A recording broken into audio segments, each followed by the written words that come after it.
In this episode, we discuss the book, The Revolt of the Public and the Crisis of Authority in the New Millennium, and consider the extent to which the perspective it offers still holds true over 10 years after its initial publication.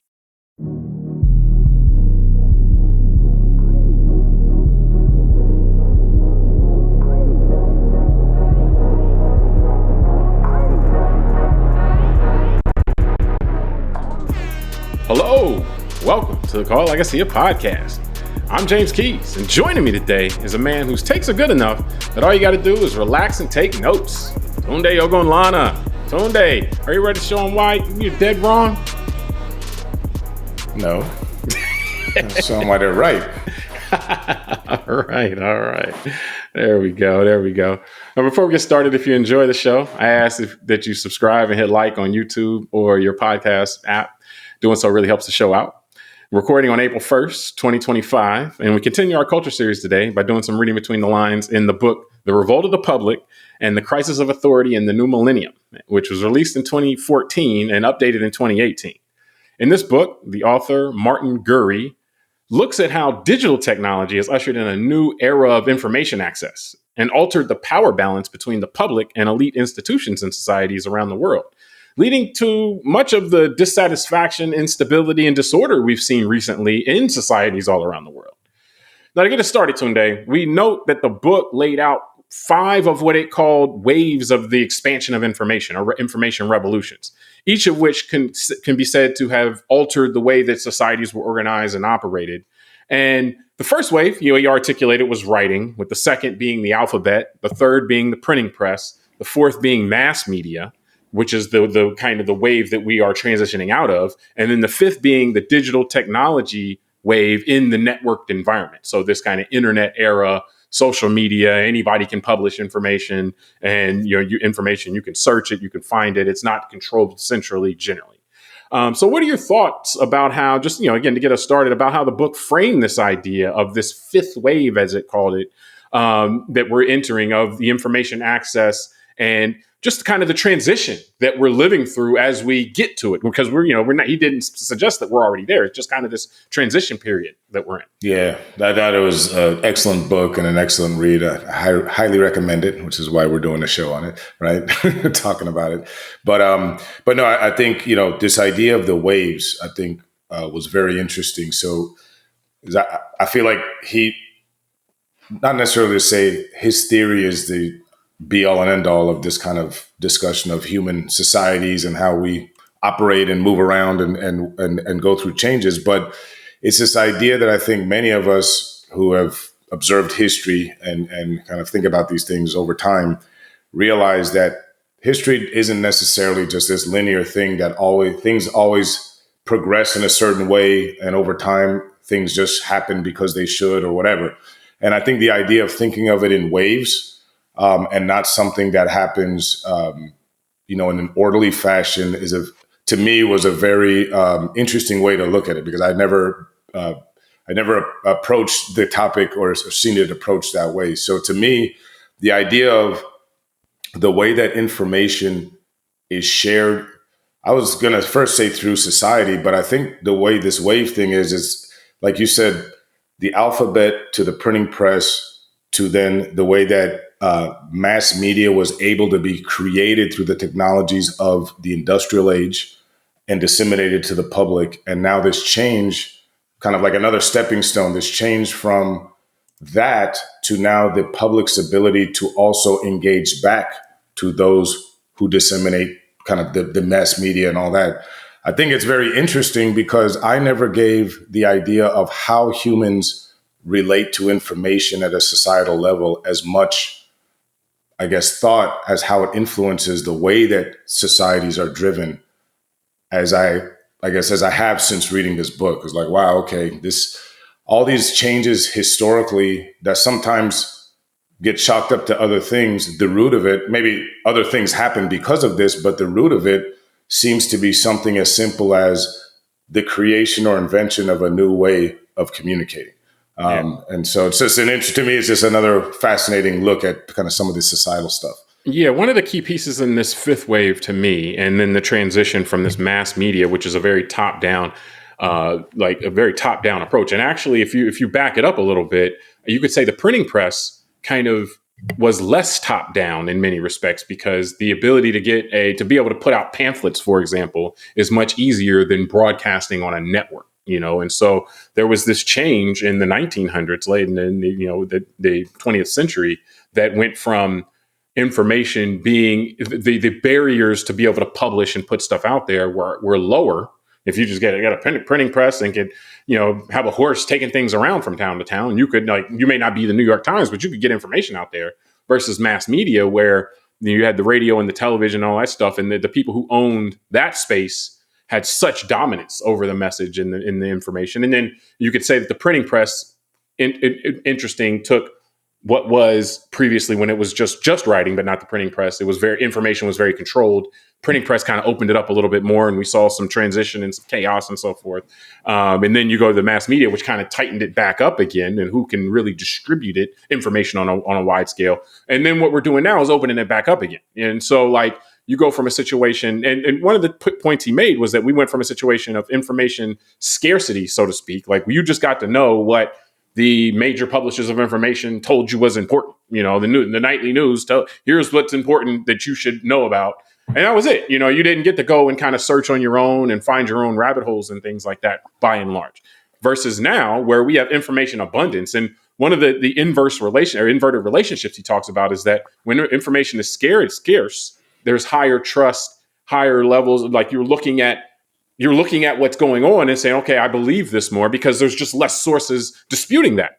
Wherein there's information abundance, there's much lower trust in any source of information, which is kind of a phenomenon we've learned, is that institutions have much less authority and trust now, because they don't control, by and large, elite institutions. There aren't three networks that just tell us what's important for us to know, and that's it, so to speak, with minor players here and there. So this inversion, and these inverted relationships, where more information means less trust, less authority, and so forth. That relationship, to me, was a very interesting addition to the kind of dialogue in society right now, because we are seeing that. We've seen trust in news organizations deteriorate, to the extent that some news organizations respond and say, okay, well, we're not going to get trust from a large amount of society, so let's just tell some people what they want to hear. And then we can carve out our own little group of people who just want to hear what they want to hear. And we're not trying to get the trust of other people. We're just going to service this one audience. And so we've seen that kind of fragmentation. And then with the ability for anyone to publish, you can see that even greater degree. You can see it in one sense, with cable television, but even to a greater degree on like YouTube or something like that, where everybody's kind of speaking to people who want to hear what they have to say. And there is no larger institution that has the trust of a lot of people, or the vast majority of people, whereas like a CBS or an ABC did, if you go back 50 years or something like that. Yeah, no, and it's fascinating, because as you're saying it, I'm thinking, well, maybe the trust will just be everyone trusts Google, but only to give them a platform to get the information, right? Like, it's just interesting. And it's an interesting point you make, because as you're talking, it makes me realize there's this weird dynamic, and you use the word inversion. That's what made me think about it, because it's interesting, like you're saying, the industrial age as itself was something that helped break up the kind of hierarchical style of leadership from the human kind of society aspect for the public, as relates to things like monarchies. Let's say, I would say, and you mentioned this to me offline, I thought it was a really compelling point when you said, from an economical standpoint, it really, like, the industrial age broke everything up from from an economical standpoint, where it wasn't just monarchs owning all the land and doing, and their landlords kind of were. It was like they were enterprising people being able to come up and kind of do their own thing, so to speak, in a way that didn't exist prior to the industrial era. Well, that's what I'm saying. It's interesting now, because it's like another layer of that thought that you made me think of when you're saying the word inversion, because I'm thinking like, this is interesting. So to just be on that point, for the audience here, the discussion was on the idea that, going into the early 1800s, if you can say the industrial age started around then. If you look at Europe and kind of the dominating places of the world, even Asia, Africa, whatever, everything was still monarchies in a sense, kings, tribes, that kind of stuff.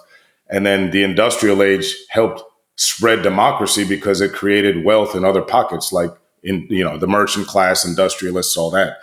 And so, long Wealth and story therefore short, power. Yeah. yeah, no, but what I'm realizing, James, is it's interesting. What allowed for the democratization of kind of the people and the public, the societies over that period, also, like you're saying, led to this hierarchy of information. And now that we have, most of the world in a democratic public process, this new fifth wave of the ability for information to be so fractured. And like you're saying, the fragmentation is leading to a balkanization, like what happened in the Balkans 30 years ago, where everyone's having their own little truth. And now we're starting to fight about what's real. What's the reality here, like you said, about fake news and not trusting authority. And it reminds me too, like I kept thinking about during the pandemic, people like you and I would say, people that have still a trust of the old authority of the mass media and the industrial age type of systems. That's when we were kind of confused as to, well, how come that, for an example, the president of the United States picked a guy who was the head of the top virology guy in the country. And you and I would say, well, okay, let's listen to the guy. But then the other half of the country was like, we don't trust this guy. And again, this book helped me understand that phenomenon in a way that I hadn't. And what I'm getting at, James, is it'll be interesting to see that maybe this democratization of information, where the public gets a chance to have their voices at all times, will lead us from a democratic situation for the public to a more authoritarian. And I'm just thinking about this inversion, like you're saying, that is just interesting. So, well, yeah, that's the unknown. I mean, and I think the book acknowledges that where this is going, it'd be impossible to predict, because there are just all these different factors. You have things that correlate, but it's difficult to even point to causation directly. So what we're going to end up having is what I think the book goes through is kind of, here's what kind of is happening, and here are kind of some of the implications of that.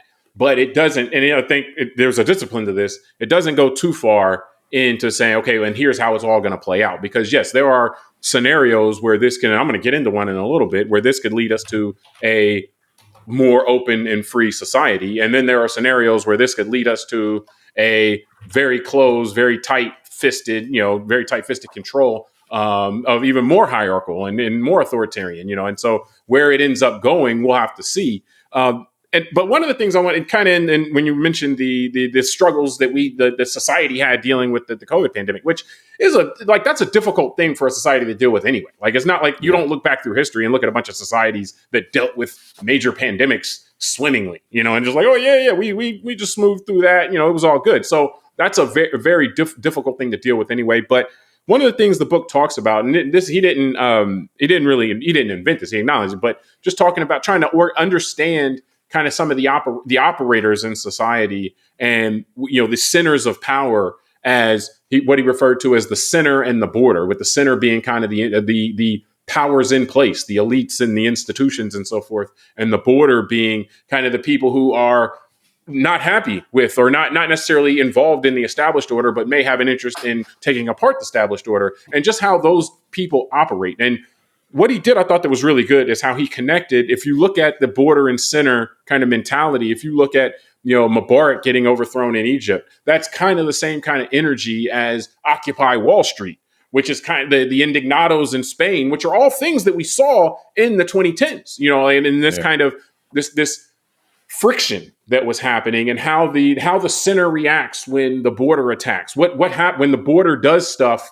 And, the border, for example, is not good at having forward plans. The border is just good at kind of saying what's wrong with the existing order, but not necessarily how to fix it or putting in place. The border is very non-hierarchical. The center is very hierarchical. So these different characteristics, if you look at it, then you can see, and, I think one of the big insights in the book, you can see a lot of these social movements, these public movements that happened in the 2010s as kind of the same energy. So what did you take, away from that kind of connection that he was trying to draw there? I thought it was excellent. Again, it made me for the first time appreciate a concept like entropy, but like within a human, like instead of it being like matter and the kind of the physics definition of entropy, actually being about like cultural entropy. Yeah, like cultural entropy. That's a great point. I was going to say entropy of thought, but even better is cultural empathy. And I would say, so an entropy of the cultural public or the public's culture over time. And just real quick, just to bring this kind of physics term into, this, what we're talking about entropy is kind of how systems generally go from order to disorder. Like that's just a natural phenomenon from a physics standpoint. And so trying to impute that into kind of this cultural standpoint. And that's also a natural phenomenon. Is kind of and to keep going and finish that thought is then the disorder always forms a new order again. Now it might not be an order that is the same as the old order, but there's the disorder doesn't just stay nebulous forever. At some point, it does come back. It's this endless cycle, basically. And this is what happens. Like this is not things don't stay static, essentially, in the physics world. And then we can impute that over to the cultural world in a sense. Yeah, and so here's the thing, man, which is interesting because as you're talking about the early 2010s, it makes me realize the book is I think spot on here on this where. And that's why I think he's right in saying the fifth wave we're in this era of the early stage of that, because what you also can add to that early 2010s period is two important phenomenons that we are dealing with now, meaning the disorder has already happened and we are, the world is figuring out the new order as we speak, which is the Tea Party, right? Like you said, Occupy Wall Street was one in America at that time. But the second, which was much larger, much more influential to all our cultural discussion, which led to changes in politics, was the Tea Party. And that was kind of a revolt of the public who was tired of the system after the 2008 crash. And then if you think about it, the uprising in Ukraine in 2011 is what then began the journey that we're on that's, kind of spooked Vladimir Putin to take Crimea in 2014, which then led to, everything that we're dealing with now as relates to Russia and Ukraine, which has then caused fracturing of relationships in other parts of Europe. It's caused tension between us, now the United States, with our new administration and the Western European allies, which might cause a fracturing in NATO. My point is, I'm more explaining the concept of this entropy, whereas the beginning of that disorder in the early 2010s has led to what we see, a disorder of the post-World War II order, the kind of industrial age, kind of all that stuff, culture. And we're in the process of that change. So some point in the next generation or two, there will be some new order formed, and we should expect that it looks different than the old order. And I'm not making a statement to say it's going to be better or worse. I don't know. But let's assume that the Middle East will look a bit different. NATO may or may not exist in the same way, so on and so forth. So that's what I'm saying, James, that this helped me realize that entropy from a physics standpoint is also a reality in kind of the human mind and as extrapolates to the culture of the public, which I guess if you want to get real esoteric, it's all in the same universe. So no, I think that was illustrated kind of with the discussion in the book on on Spain and the Indignados, that movement in terms of how it was really led by people whose adult life and they didn't remember how bad Spain was prior to the current generation and their generation essentially in terms of economically, civil rights, all that kind of stuff.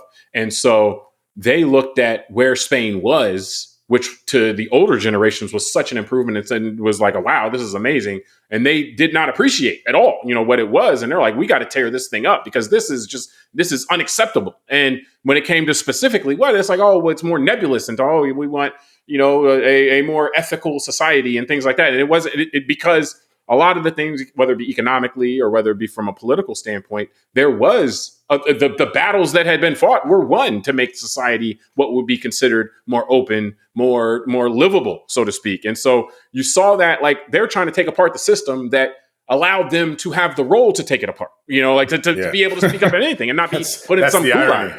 Exactly. And so I think one of the things though that was really stood out to me when in the border in the center framing was that, and how to distinguish that, would be the leaderless aspect of these revolts of the public, so to speak. And that's one way to identify them is that because they're not hierarchical, he talked about it in terms of being networked. These are networked, and that because they're networked, the existence of the internet makes it really makes it very powerful.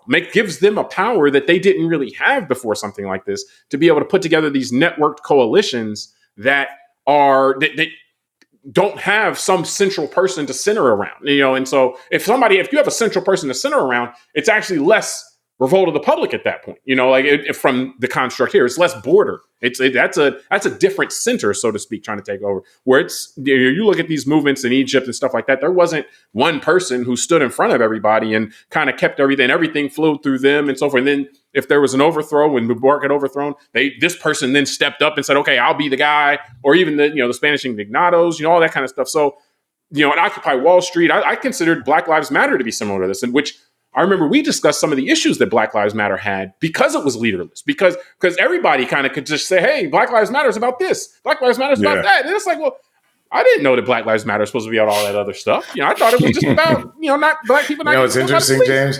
Think about it. Then the response is also nebulous by the opponents to these things, like the term woke, right? Yeah. That's also something that's kind of leaderless, and people are able to define it how they want. The people that support, I guess, being anti-woke. If you ask them what's woke, you'll get a different answer from each one. So it's a good point. Like, a lot of these things are leaderless, and by leaderless, but they're networked, and so they are able to. You're able to pull a lot of people together, and this gets us to the next point that I wanted to talk about was kind of you're able to pull a lot of people together and get them united around something, but it's not a leader necessarily. It's not one person dictating the agenda with a top-down approach, because that's kind of the center way to operate, which is still happening. And, the other thing, just real quick, as he talked about, is how the center oftentimes has been in these recent last 15 years or so, unprepared from these borders attacks. They would be prepared. Mubarak wouldn't have got overthrown by the Muslim Brotherhood, who is another center kind of organization that has a hierarchy and everything like that. He was prepared to do battle with them, but when it came from a network, there is no head that you could just cut off and you're good to go. Then he was ill prepared. And so we've seen some societies have done better. He gave an example in Israel where Netanyahu in this time period was dealing with demonstrations and was able to break the network by giving them some of what they wanted, which was very uncharacteristic for him. But he kind of realized that the way to do this isn't to try to censor them or anything like that. Let me try to make enough of them happy, and then they'll kind of dissipate. Let me just say this, because a lot's happened. This book was written in 2014, so. Well, the particular revolt of the public that was talking about was a different one then. Correct, because I know we've had the Supreme Court issue in Israel. And I just know there's been a lot of stuff in Israel in recent years. So we're talking, 15 years ago to stuff, not the stuff now. That's good stuff, because, and also for the audience, just the center and border in the book, one can equate to the establishment versus the fringe. I mean, that's just another linguistic way to look at it. Those on the edges of, but it's more specific than that, though, because the border, the characteristics of the border isn't just someone who's displaced from power. It's the way they operate is of someone the border's not trying to operate like the center, And so sometimes you have people that are on the fringe that just want to replace the established order and have the same kind of framework and structure, but just with a different guy at the top or a different collection of people at the top. Whereas the border, as he discusses it and is referencing, previous works, is something that is as a feature, like they are not hierarchical. They do not operate with an agenda. They operate, and where I wanted to go with you with this is this idea of negation. And oftentimes these border organizations and what the examples he gave and then others, that what they're based on isn't that we're going to do blank in society. We want to change society by doing, this 5-point plan. It's oftentimes about, and you can unite lots of different groups because it's about negation. It's about, we want you to stop doing this. We want to break this system without necessarily for a plan for what comes next. So what did you think about his discussion of how negation is kind of a uniting, when you put the negation concept on top of this networked system where you can unite large numbers of people about getting rid of Mubarak, even though most of them don't agree on what to do after that. So you can get step one, you can get a lot of people in, and you just don't even have to address whatever step 2 or step 3 or step 4 is going to be. No, I think this is why, to me, the book was pretty profound, because the way that he defines the fifth wave, and then having lived through the last decade, I mean, and just like we're talking about here, living through the Tea Party and the Occupy Wall Street and seeing this stuff, like we said, these disruptions of other political regimes around the world, whether Europe or the Middle East or Asia, things like that. I just think it's very interesting because it made me feel like, yes, we've truly left the industrial age, and this is the real beginnings of the information age. We're going through a different period now, and humanity is going to react and structure itself. It'll change. That's why we've been talking about the entropy. So the fact we're in the middle of it means, like you said earlier, we can't see what's going to be coming in a generation or two. But the fact that we're not going back to the way things were, I think, is now evident. Like you said earlier, and I'll define that. We're not going back to 3 broadcast networks as the only sources of our information. We're not going back to an authoritative type of mass media. We're just going to go to something else once the new order is 90% formed. of people believe what it's saying, or 80% of people believe what it's saying. Yeah. And so that's why I think that concept of negation is excellent. Because, and I would say this, James, trying to be reflecting in myself, even while I was digesting the book, that's what I'm saying. Like, I realized that just my personality and my makeup is, I'm a guy that is, I guess, a tortoise, not the hare culturally. I'm a center, not the border guy in today's world, I guess. And because I'm the type of guy. But you're also, mid 40s. Like, you might have looked at it that's what I'm saying. If you were 21. Well, and that's where I'm getting at, which is probably why this is inevitable to continue with human societies going forward, which is I'm 47. I grew up, born in the late 70s. So I grew up at the tail end of the post-World War II era when we beat the Soviets. And I remember the wall coming down. And I remember, the Tiananmen Square thing when I was 10 years old and being told that, the fact that they don't teach that and are not allowed to teach it in China is not good. And so I'm real based on this idea that centralized authority is not good. The kind of 20th century totalitarian way of doing things was bad. The United States kind of representative government and democracy style was good, blah, blah, blah. Messy, and I see messy, that the world is but good. You don't have correct. We're not disappearing people into the night. Generally, we're like there's some of the values. Your ideals are for something greater, and the whole equality thing and all that. And so what I'm saying is, I'm reckoning this book helped me appreciate that the entropy is just going to happen. And you made a great point. The fact that I am in middle age and I'm not 21. And the point you made earlier about the indignados in Spain was great because it reminds me of several things we could point to culturally here. I mean, that was the older generation at that time had lived under Franco, who was a dictator. Yeah. So you're right. The older people, someone 75, in Spain, was very happy about the way the system, because they lived through all these changes. Not a dictator. So the political repression, the economic system was in the toilet. And they had lived through this period of unimagined prosperity by moving from the dictator to this open society. And then the young people are walking around like, oh, this sucks. This sucks. Exactly. Like, what? And the comment you just made to me just now is what probably the older generation thought, like us, right? Like, okay, the system's not perfect. We can see where we could make some changes and do this and that, but we don't need to destroy this thing, right? Well, no, it's similar to, and I don't want to single that out, but it's something that's personal for you and I that we had the conversation of, is when we were hearing a couple years back, there were younger Black people that were saying racism is worse now than ever. And we're like, what? Which was just like, to say so, hear somebody say that out loud was like, wow, and let's just chalk that up to. It's not that I want to mock that person. Like I said, like, racism's bad. We should figure out ways to try to, mitigate that. But don't give me the worse than ever. We wouldn't want to say that. We sound like we don't know what we're talking about. Well, it's interesting. I was going to make a joke about that's a reflection of our education system in the U.S. and the terrible teaching of history. But I actually will correct myself. And for the purpose of this learning about the fifth wave, that's a crisis of authority, right? That's that's fractured information. That young person is getting different information than me and you got, right? Yeah. And so, that's where I want to go with this. Actually, it's let's keep going. Okay, where I was going to say with this is the part of now I think that the negation, and I know you had also discussed how that leads to the nihilism. Nihilism. That's where I want to go. Yeah, that's interesting. To me, this negation piece, while I see that as the phenomenon that dominated maybe the 2010s, this is where the book might have been a prisoner of the moment, because I just finished another book called Filter World.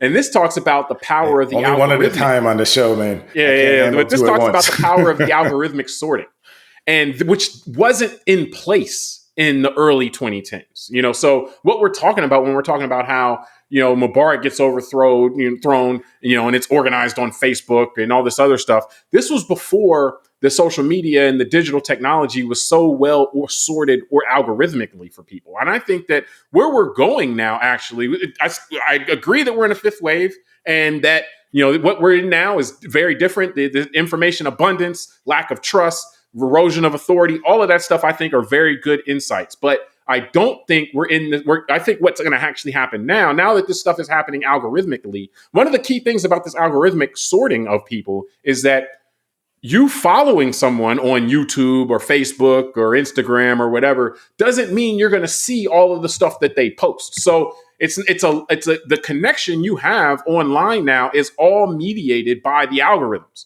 And so I actually think that makes people more controllable, and more so even than mass media would potentially. Now you can actually sort people out into their own groups and manipulate those groups however you see fit if you can control the algorithm. And so where I see this saying, oh man, the public has all this power now, I think actually that power is about to be muted is being muted because the algorithmic sorting is so different from I follow this person. So when they post this thing on a protest, I see it and I might go join the protest. It's like, no. Whoever controls the algorithm decides whether you see what's happening on the protest or if you see something totally irrelevant, because your group, your pod, your algorithmic, rabbit hole is not going to see that stuff for whatever reason, whoever. So I think now we're in a situation, and this pulls on the idea of techno-feudalism, which is a book we did, a year or so ago. The controller of the algorithm now has more control even than the three major networks if you go back 50 or 100 years. And so we'll see how that, I'm not saying how it's going to play out. Negation definitely does seem to still be a uniting factor amongst disparate groups. But the question is whether or not those disparate groups now can even form enough connection if the controller of the algorithm doesn't want them to. Yeah, well, that's why I think we got to buckle up, and it's going to be an interesting ride for humanity. No, I think, and this will probably go on because of our age. It's not going to get solved by, if I live to my 80s or something. I don't think this gets solved in the next 30, 40 years. Because the only way it would get solved, I guess, that in a shorter period of time, like in the next generation or two, would be, to your point, that this allows for the real beginning of a different type of authoritarian totalitarianism, the concerns of a techno-feudalist type of, book. The concerns of an Aldous Huxley, in a Brave New World where George Orwell. Yeah. Yeah. You will be oppressed and you will love it. You won't even know you're oppressed. This is like, this is everything that you see suggests that the world as you know it is as good as it could be. And whoever's the leader does no wrong and all this other stuff. And it's like, well, but you only see what algorithmically you're allowed to see. Yeah. Well, the soma coma in a different way. Right. But no, I think, but that's why I said, it's just, that's what I said earlier. It's interesting to kind of realize that the authoritative hierarchical information sphere may have allowed for democratic kind of public sphere. And then the democratization of the information sphere may lead to an authoritarian public sphere. Well, it's very interesting that easy, though, because dynamic. Remember, the kind of mass media approach was fine for the authoritarian as well. They just had to control the actual broadcast. And what we're seeing now is that the control of the broadcast, because there's so many broadcasting, it doesn't matter if you control the broadcast. What matters is, do you control the algorithm? Do you control and this is why China is so invested in social media censorship. And you have, like the way that the autocrats around the world now they've been, kind of hands-on, rough grabbing a hold of of the social media stuff, trying to control what people see. What we're going to see, I think, in the future is a more subtle way to do it, where it's actually, you're getting pleasure out of seeing a bunch of stuff that you like to see, but not realizing that you're only being fed a certain amount of information and a certain, slice of information to walk you down this path that the algorithm wants you to walk down, so to speak. And that's the risk we run now. But if the value system was in place, like in the United States, the mass media was becoming of a more democratic system. You have civil rights movement and all this other stuff happening during this mass media movement. It was because the value system amongst the broadcasters the ethics amongst the broadcasters was such. If the ethics amongst the people who control the algorithms or the regulation was a certain way, then that could probably be promoting of a more open and democratic society as well. The question right now, it's just not. That's owned by individuals, private individuals, whose goal, as we can discern it so far, is just to make as much money as they can, which isn't about, that's not going to be about open and democratic society. Yeah, well, and the fact that we've learned that, the way to make the most money is to get the most engagement. And the way you do that is play on the already like human evolutionary response to like triggers like fear and stress and all that. So that's why, to me, that's why this is totally unpredictable. Fear, stress, disgust, but no, like you allude to China, and it's a very good and great example. But that's what I'm saying. This unpredictable here, because remember here, businesses are able to lobby the government in a way that just doesn't happen in places like China. So the fact, like you're saying, that money is the incentive in the United States means that we may not create the Somocoma world like the Chinese may be doing, because that keeps people in a state of comfort that they see whatever they see. In America, the model is disturb people as much as possible with this negation stuff can be triggered by, like you're saying, disgust, fear, stress, all that. And so, like, that's, you disturb people enough, and all they have is negation, because you don't give them the tools or the inclination to even try to figure out how to maybe improve something. It's just about, you're mad about whatever it is, so let's just take out whatever it is, and we'll just provoke you to be mad about stuff. Yeah, and I think the risk, I know we're going to wrap up, the risk with this is where he finishes, just to kind of wrap up our discussion, right? Which is nihilism, which is you're going to have a public that has a majority, people that are, as you pointed, critical mass that is nihilistic, which is, again, that's the entropy part of it, right? Because that's definitely going to lead to disorder if the majority of people go from negating things to just being nihilistic about society and saying, oh, well, you know what, if just blow it up and who cares, and not even thinking about it. And I think, just as we finish up, evidenced by the Spanish indignados, how they affected their elections to the extent, and they put in power the people that were kind of opposed to the things that they were more opposed to the things that they wanted than the people that were in power at that time. So they by their protests made society less hospitable in the way that they wanted it, because they hit the point of nihilism to a certain degree. Like, we just got to blow this all up. And it's like, well, you got 80% of what you want. So you're going to fixate on that 20% that you don't have and then decide you want to blow it up. Well, maybe if that's how your kind of information systems are walking you down that road. Think about it, Jan. That's a very good point. That makes me think about where we are in the United States just in recent years. You go from the attitude of, let's say, January 6th, which is some Americans saying, let's blow it up that way, right? Because I didn't win the nihilism. And the negation and the nihilism that was applied in, let's say, the 2024 campaign in general. And then people have the nihilistic attitude of, F the system, let's blow it up again, which now a lot of those people seem to be unhappy with the way that the current administration is running things, which they voted for.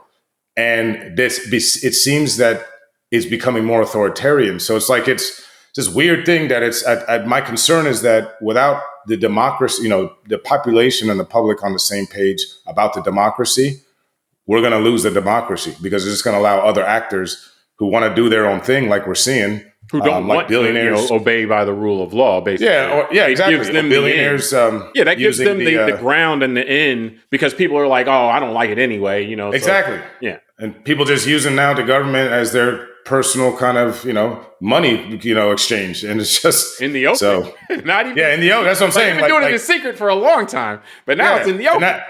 And that's what I mean. That's why the book helped me appreciate, it helped me actually just get through the now phase, because I used to think the same thing, James. That's what, as a kind of rational thinker, I'd be like, well, everyone always said they hated the deals in the smoke-filled rooms and all this political, the corruption in politics that we all know has been going on forever. Why are so many of the same people okay with just watching it out in the open? And I didn't appreciate this idea of nihilism, that people are just like, man, screw this, I don't care.